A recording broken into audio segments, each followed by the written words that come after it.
Coba, jujur ya, kalau dengar kata self-care, apa yang kebayang? Spa, beli skincare mahal, atau me time sambil belanja buat healing? Industri wellness global itu nilainya ribuan triliun rupiah, dan mereka pinter banget bikin kita percaya bahwa merawat diri itu artinya beli sesuatu. Tapi ini yang jarang ada yang ngasih tahu. Kalau kita lihat self-care yang beneran ngefek ke biomarker umur panjang kamu, yang kelihatan di kadar hormon stres, di detak jantung, bahkan di data soal usia harapan hidup, sebagian besarnya justru gratis. Dan hari ini, kita bahas 3 di antaranya. Halo Sobat Sehat, saya Dr. Indra Gunawan. Selamat datang kembali di channel ini, tempat kita ngobrolin sains di balik umur panjang yang sehat, bukan sekedar ngobatin pas sudah terlanjur sakit. Tanggal 24 Juli ini diperingati sebagai International Self-Care Day. Tanggalnya sengaja dipilih, 24 bulan 7.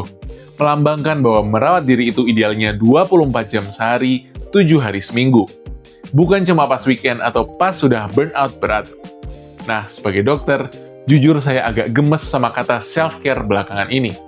Maknanya dibajak jadi seolah-olah cuma soal beli-beli dan manjain diri.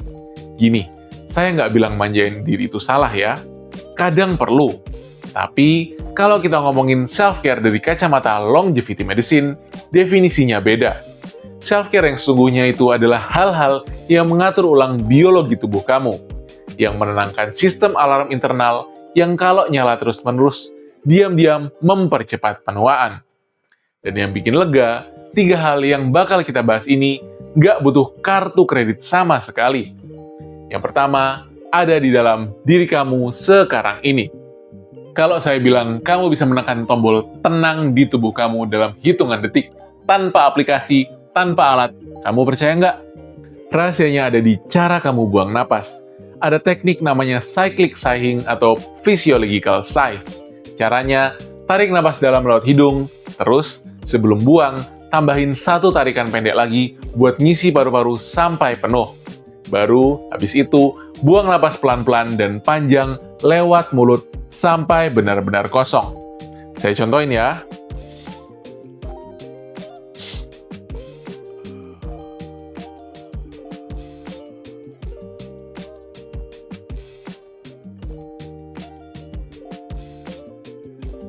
Kuncinya di buang napasnya, bikin lebih panjang dari tarikannya.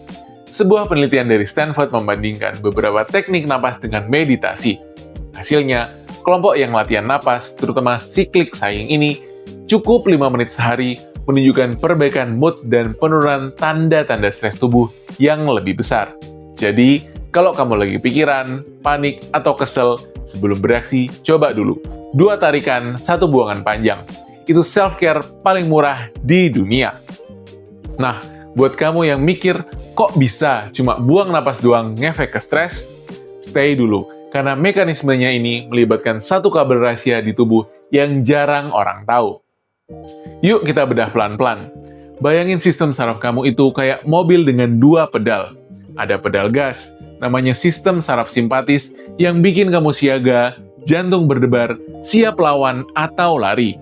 Dan ada pedal rem, sistem saraf parasimpatis yang bikin kamu tenang, napas melambat, dan tubuh masuk ke mode istirahat dan cerna.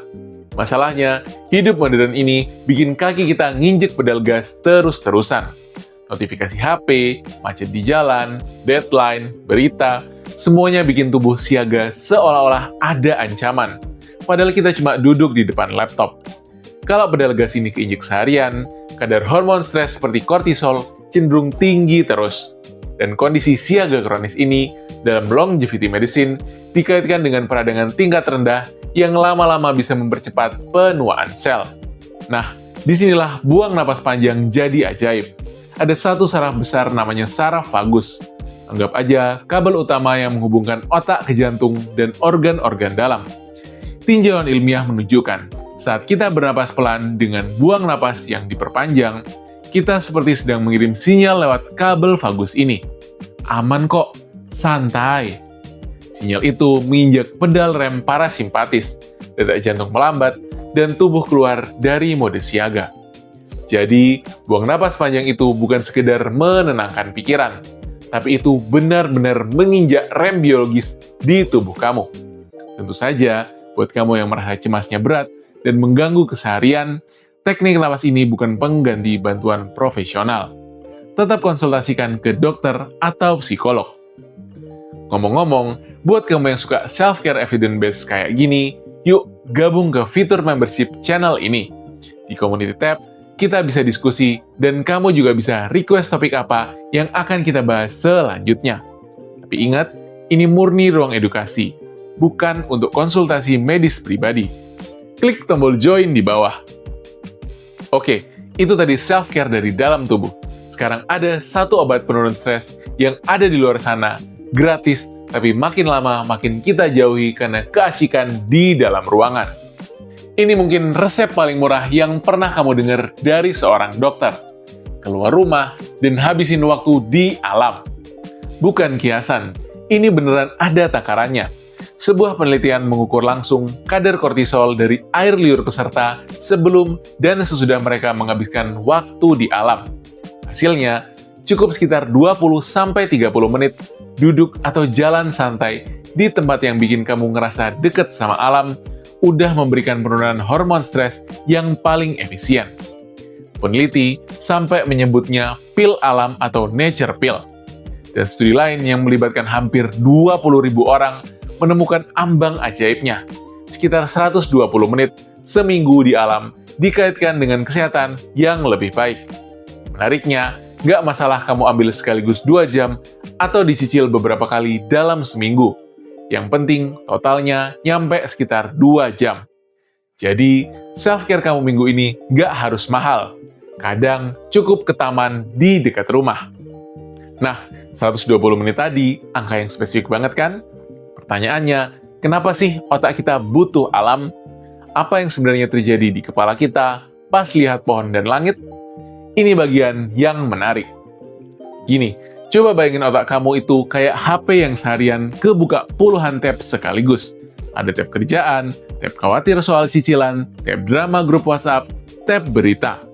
Makin banyak tab kebuka, HP-nya makin panas, baterainya makin boros, dan lama-lama bakal nge-lag. Itu gambaran otak kita di kota. Terus-terusan dipaksa fokus dan waspada. Nah, alam itu ibarat tombol yang membiarkan sebagian tab itu tertutup sendiri. Para ilmuwan punya teori namanya attention restoration atau pemulihan perhatian. Di alam, mata dan otak kita disuguhi hal-hal yang menarik tapi lembut. Daun yang gerak kena angin, suara air, pola awan. Ini nggak menuntut fokus keras seperti layar, jadi bagian otak yang capek berjaga akhirnya bisa istirahat dan mengisi ulang. Penelitian juga mengaitkan waktu di alam dengan berkurangnya pikiran yang muter-muter nggak berhenti, yang sering jadi bahan bakar kecemasan. Dan yang penting buat kita orang Indonesia, kamu nggak perlu tiket pesawat ke hutan pinus buat dapat efek ini. Studi tadi bahkan dilakukan di lingkungan perkotaan. Taman komplek, halaman rumah dengan beberapa pohon, atau jalan kaki pagi di area yang hijau. Itu semua cukup alami buat menekan rem stres. Konsistensi jauh lebih penting daripada kemegahan tempatnya. Jadi, jangan tunggu liburan akhir tahun buat merawat sistem saraf kamu. Cukup sederhana, keluar sebentar hari ini. Oke, napas udah, alam udah. Sekarang yang ketiga ini paling sering disalahpahami sebagai self-care, dan justru ini yang mungkin paling kuat efeknya ke umur panjang kamu. Banyak yang ngira self-care itu selalu soal menyendiri, me time, menjauh dari orang. Padahal, salah satu bentuk merawat diri yang paling ampuh justru kebalikannya, terhubung dengan orang lain. Ini beneran, dan datanya kuat. Sebuah meta-analisis besar yang menggabungkan ratusan penelitian menemukan bahwa kualitas hubungan sosial seseorang punya pengaruh ke risiko kematian yang setara dengan faktor risiko yang sudah kita kenal, seperti merokok. Dengerin lagi ya, hubungan sosial yang sehat itu buat umur panjang sekelas dengan berhenti merokok. Sebaliknya, kesepian dan isolasi sosial yang berkepanjangan dikaitkan dengan peningkatan risiko kematian dini. Jadi, nelpon orang tua, ngobrol beneran sama pasangan tanpa pegang HP, atau nongkrong sama teman lama, itu bukan cuma seneng-seneng. Itu investasi kesehatan yang serius. Nah, sekelas merokok itu klaim yang berat banget kan? Kok bisa perasaan sepi ngefek ke tubuh sampai sejauh itu? Yuk kita satuin semuanya, karena ternyata ketiga rahasia hari ini bermuara ke satu tempat yang sama. Yuk kita bedah. Meta-analisis lanjutan mencoba mengukur seberapa besar efeknya. Hasilnya, isolasi sosial, kesepian, maupun tinggal sendirian masing-masing dikaitkan dengan peningkatan kemungkinan kematian dini sekitar 26-32%. Angka yang nggak bisa kita anggap remeh. Kenapa bisa begitu? Ingat mode siaga yang kita bahas di awal tadi? Nah, buat otak manusia yang secara evolusi memang makhluk sosial, rasa sepi yang kronis itu ditafsirkan tubuh sebagai sinyal bahaya. Seolah-olah kita sendirian dan rentan. Akibatnya, sistem alarm stres tadi cenderung menyala terus di latar belakang. Dan seperti yang kita tahu, siaga kronis dikaitkan dengan peradangan yang mempercepat penuaan. Jadi, sekarang lihat betapa semuanya nyambung. Napas yang menenangkan, waktu di alam yang memulihkan, dan hubungan sosial yang menghangatkan. Ketiganya sebenarnya mengerjakan satu hal yang sama, menurunkan mode siaga tubuh kamu. Itulah inti self-care yang sesungguhnya. Dan ini bagian yang saya paling suka. Coba hitung, latihan napas, gratis. Jalan di taman, gratis. Ngobrol tulus sama orang terdekat, gratis. 3 self-care paling bertenaga, buat umur panjang, dan nggak satupun dijual di toko. Kalau kamu lagi merasa kesepian, dan itu manusiawi banget, mulai dari satu langkah kecil. Kirim satu pesan ke satu orang hari ini. Dan kalau rasa sepinya terasa berat sampai mengganggu, ngobrol sama profesional atau orang yang kamu percaya juga bentuk merawat diri yang berani. Longevity tip minggu ini. Hari ini, gabungin ketiganya sekaligus. Ajak satu orang jalan santai 20 menit di taman, sambil sesekali menarik napas dalam dan membuangnya panjang-panjang perlahan-lahan. Nah, dari ketiga self-care gratis ini, napas, alam, dan koneksi, mana nih yang paling kamu butuhin di minggu ini? Atau jangan-jangan selama ini, kamu ngira self-care itu harus mahal? Cerita dong di kolom komentar, saya penasaran.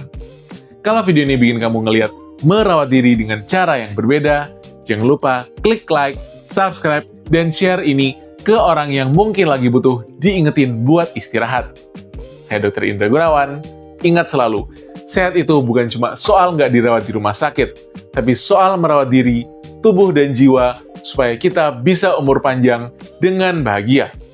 Sampai jumpa di video longevity selanjutnya.